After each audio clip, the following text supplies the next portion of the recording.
Hi friends, అందరూ ఎలా ఉన్నారు? ఇప్పుడు మనం ఎగ్ కర్రీ ఎలా ప్రిపేర్ చేసుకోవాలో చూద్దామండి. ఆనియన్స్, టమాటో అన్నీ సన్నగా కట్ చేసుకొని పెట్టుకోవాలి.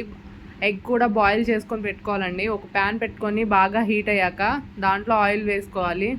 ఆయిల్ బాగా హీట్ అయ్యాక దాంట్లో ఆనియన్స్, సన్నగా కట్ చేసుకున్న ఆనియన్స్ కూడా వేసుకొని కలర్ చేంజ్ అయ్యే వరకు పసుపు, ఉప్పు వేసుకొని ఫ్రై చేసుకోవాలండి.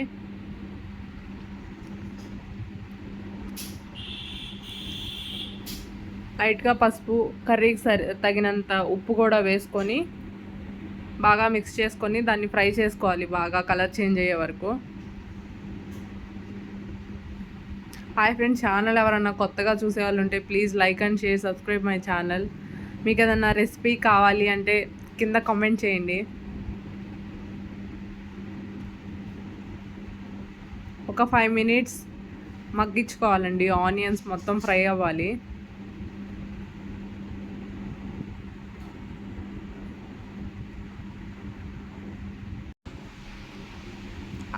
ఇంకో 5 మినిట్స్ మూత పెట్టుకొని కలర్ చేంజ్ అయ్యే వరకు మగ్గించుకోవాలి.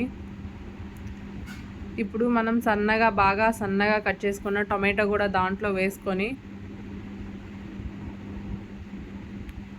టొమాటో అన్నీ బాగా మగ్గే వరకు మూత పెట్టుకొని మగ్గించుకోవాలండి. ఒక 10 మినిట్స్ అలా మగ్గించుకోవాలి.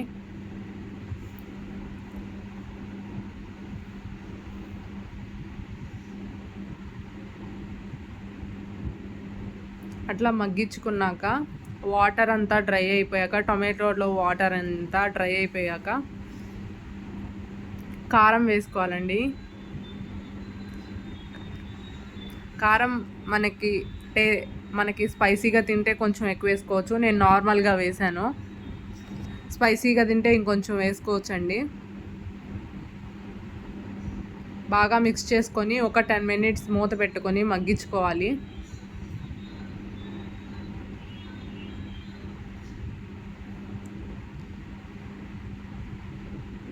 బాయిల్ చేసుకున్న ఎగ్స్ని ఇప్పుడు దాంట్లో వేసేసుకొని బాగా మిక్స్ చేసుకోవాలి. మిక్స్ చేసుకొని ఒక 5 మినిట్స్ అలా అన్నీ ఎగ్కి పట్టేలాగా మూత పెట్టుకొని మగ్గించుకోవాలి. ఒక 5 మినిట్స్ అలా ఆయిల్ అంతా పైకి వచ్చేలాగా మగ్గించుకోవాలి.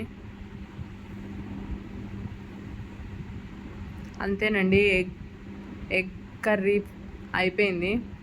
హాయ్ ఫ్రెండ్స్, ఛానల్ ఎవరన్నా కొత్తగా చూసేవాళ్ళు ఉంటే ప్లీజ్ లైక్ చేయండి, కమెంట్ చేయండి, లైక్ చేయండి, షేర్ చేయండి. ఏదన్నా రెసిపీ మీకు కావాలి అంటే కమెంట్ చేయండి.